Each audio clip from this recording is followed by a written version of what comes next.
Next topic करना है वो है मोशन के हवाले से कि मोशन क्या है।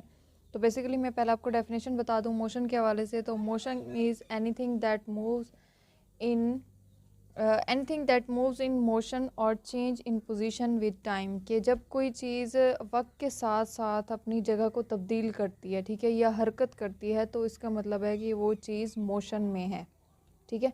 एनीथिंग दैट मूव्स और change in position with the time, तो ये डेफिनेशन है मोशन की कि जब कोई चीज़ अपनी जगह चेंज करती है या हरकत करती है वक्त के साथ साथ, तो वो मोशन कहलाती है। अब सबसे पहले मैं मोशन के हवाले से आपको न्यूटन के 3 लॉज के हवाले से बता दूं कि न्यूटन ने 3 लॉज बताए थे मोशन के हवाले से, जिनको जो है लॉज ऑफ न्यूटन कहा जाता है।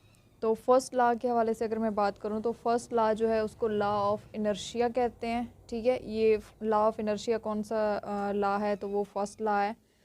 और इसमें देखें कि क्या है कि जब कोई भी जिस्म एक जगह पर रहेगा जब तक उसको बाहर से कोई एक्सटर्नल फोर्स नहीं लगाई जाएगी, या एक जिस्म जो है वो मूवमेंट कर रहा है और तब तक वो नहीं रुकेगा जब तक उसके बाहर से कोई एक्सटर्नल फोर्स नहीं लगाई जाएगी। लाइक एक गेंद पड़ी हुई है, ठीक है, वो तब तक पड़ी रहेगी जब तक आप उसको हिट नहीं करेंगे, ठीक है।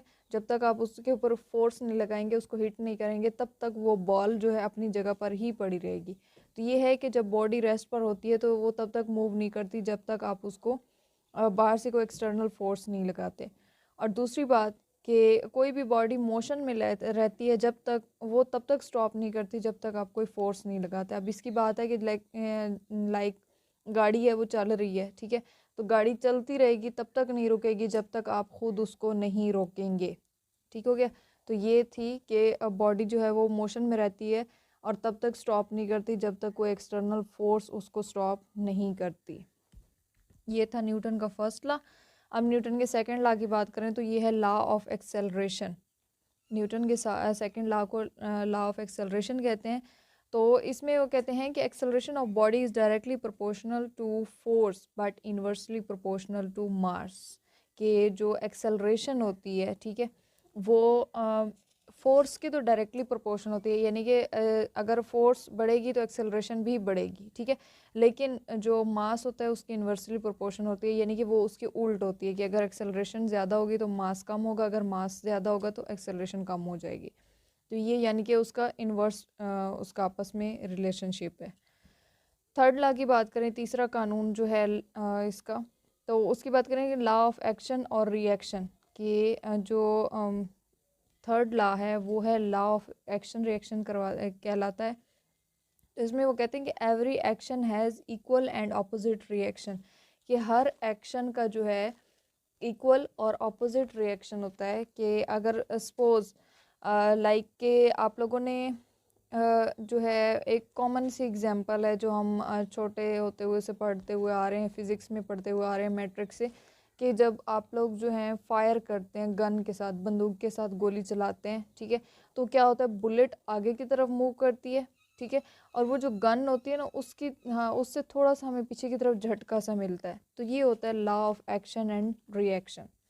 तो ये एप्लीकेशन कहाँ पर होती है, यानी कि एप्लीकेशन ऑफ लॉज के कहाँ कहाँ पर हम फिज़िकल एजुकेशन में इसको यूज़ कर सकते हैं। तो ज़ाहिर है हमारी जितनी भी हम गेम्स वगैरह करते हैं या जो भी हमारी एथलीट्स में हर जगह पर जो है फ़िज़िक्स के ये न्यूटन के जो लॉज हैं इनको लागू किया जाता है। लाइक स्विमिंग के अंदर हो गया, ठीक है, वॉकिंग, शूटिंग, हाई जंप, तो इस तरह के यानी कि जितने भी इवेंट्स हैं उन सब के अंदर ये कानून लागू होता है। टाइप्स ऑफ मोशन जो है वो 4 हैं: ट्रांसलेटरी मोशन, रोटेटरी या एंगुलर मोशन, वाइब्रेटरी मोशन और जनरल मोशन, ठीक है। तो इसमें कुछ एक आगे मज़ीद सब टाइप्स हैं, तो हम सबको देख लेते हैं। सबसे पहले हम ट्रांसलेटरी मोशन को देखते हैं। तो ट्रांसलेटरी मोशन जो है ये बेसिकली किसी एक लाइन में जब कोई चीज़ मूव करती है तो उसको ट्रांसलेटरी मोशन कहा जाता है, ठीक है। किसी एक सीधी लाइन में, किसी जो है सर्कुलर लाइन में, या किसी कर्व सर्विकुलर जो लाइन है उसमें, यानी कि दायरे में मूव करे, या हाफ जैसे होता है दायरा उसमें मूव करे, सीधी लाइन में मूव करे, तो ये आपकी आ जाती है ट्रांसलेटरी मोशन में। यानी कि लाइन में मूव करना चाहिए, लाइन बेशक सीधी हो, टेढ़ी हो, जैसी भी हो। तो इसकी मज़ीद सब 3 कैटेगरीज हैं।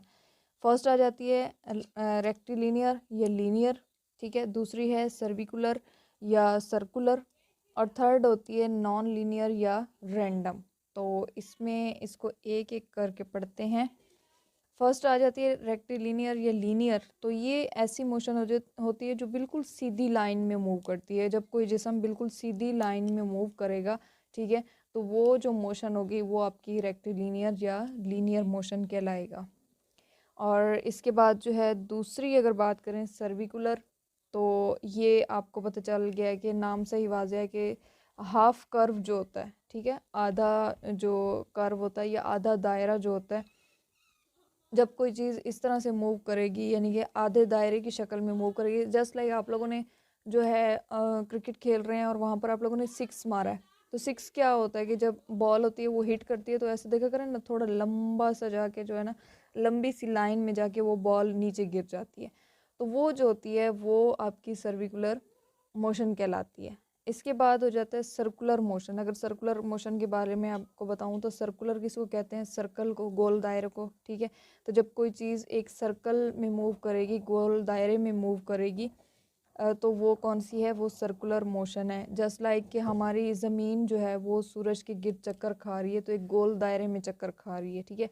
जो चांद है वो ज़मीन के गिर्द चक्कर खा रहा है, तो वो भी एक गोल दायरे में चक्कर खा रहा है। तो ये होती है सर्कुलर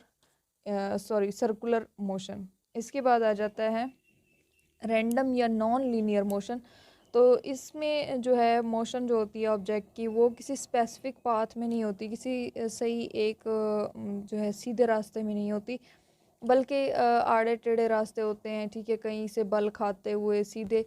इसमें आप कह सकते हैं कि जब पहाड़ पे चढ़ते हैं, ठीक है, तो उसमें क्या होता है कि उसमें कभी कहीं जा रहे हैं, कभी कहीं जा रहे हैं, तो वो जो एक मोशन है ना, वो आप कह सकते हैं कि वो आपकी रैंडम या नॉन लीनियर मोशन होती है। और इसके अलावा जो पतंगबाजी होती है, पतंग जब उड़ाते हैं तो वो भी ऐसी होते हैं कि पतंग कभी ऊपर जा रही है, कभी नीचे जा रही है, कभी कहीं जा रही है, तो हवा की मूवमेंट के साथ साथ। तो ये भी आपकी जो है ना रैंडम या नॉन लीनियर मोशन में आ जाती है। इसके बाद बात करते हैं हम रोटेटरी मोशन की, ठीक है।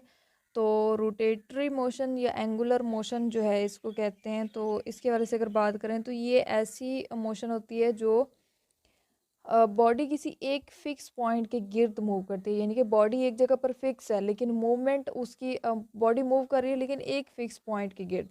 जस्ट लाइक कि जो पहिया होता है, ठीक है, पहिया जो है गाड़ी का हो या किसी भी चीज़ का हो, तो वो क्या होता है कि वो एक जगह पर फिक्स होता है, एक्सल के साथ फिक्स होता है, और वो पहिया मूव कर रहा होता है। जस्ट लाइक फ़ैन हो गया, हमारा जो पंखा हो गया, तो पंखे को देखें तो वो एक डंडे के साथ जो है वो छत के साथ फिक्स होता है, लेकिन उसके पंख मूव कर रहे होते हैं। तो ये होती है रोटेटरी मोशन, या फिर इसको एंगुलर मोशन भी कहते हैं कि एक एंगल के गिर्द जो है ना फिक्स वो रहती है। इसके बाद आ जाती है वाइब्रेटरी मोशन। तो वाइब्रेटरी मोशन यानी कि वाइब्रेशंस के थ्रू जो मोशन होती है, तो it occurs when rate of oscillation increases rapidly. कि यानी कि जब एक ही पॉइंट, जब कोई चीज़ बार बार अपनी पोजीशन को रिपीट करेगी, जस्ट लाइक कि आपने जो है एक बॉल को किसी रस्सी के साथ बांध के आपने किसी जगह पर लटका दिया और आप उसको हिट करें, तो वो जो बॉल होती है वो बार बार बैक एंड फोर्थ मूव करती है, यानी कि आगे आ जाएगी, फिर वापस चली जाएगी, फिर आगे आ जाएगी। इसमें सिंपल एग्जांपल अगर आप देखें तो जो झूला होता है, जो स्विंग होता है, जो झूला अक्सर होता है, तो उसमें अगर देखें उसको आप मूव करें ना, तो बार बार वापस आ जाता है अपनी जगह पर, यानी कि जहाँ से आपने उसको हिट किया है वो फिर वहाँ पर आ जाएगा। तो ये जो एक मोशन होती है इसको कहते हैं वाइब्रेटरी मोशन। ठीक हो गया। तो इसके साथ मैं एक और मोशन आपको बता दूं, पीरियोडिक या यूनिफॉर्म मोशन। तो ये है कि इसमें जो है body repeats its main motion after regular and constant interval of time, just like orbit of earth around the sun. के जो होती है इसमें आप कह सकते हैं कि एक फ़िक्स टाइम पीरियड के बाद दोबारा जो होती है वो बॉडी अपनी उसी जगह पर वापस आ जाती है या उसी तरह से मूव करती है, ठीक है। तो इसमें टाइम जो होता है वो फ़िक्स होता है और उसी टाइम पर ही दोबारा वो वापस आती है। जस्ट लाइक कि हमारी जो ज़मीन है वो सूरज के गिर्द घूम रही है, तो जिसके घूमने की वजह से दिन और रात आ रहे हैं, तो वो इसी वजह से है कि वो एक पीरियोडिक या यूनिफॉर्म मोशन में है। ठीक हो गया। और इसके अलावा लास्ट हमारी थी जनरल मोशन। तो ये ट्रांसलेटरी और रोटेटरी मोशन का कम्बिनेशन है, यानी कि ट्रांसलेटरी और रोटेटरी मोशन के कम्बिनेशन को जो है जनरल मोशन कहते हैं।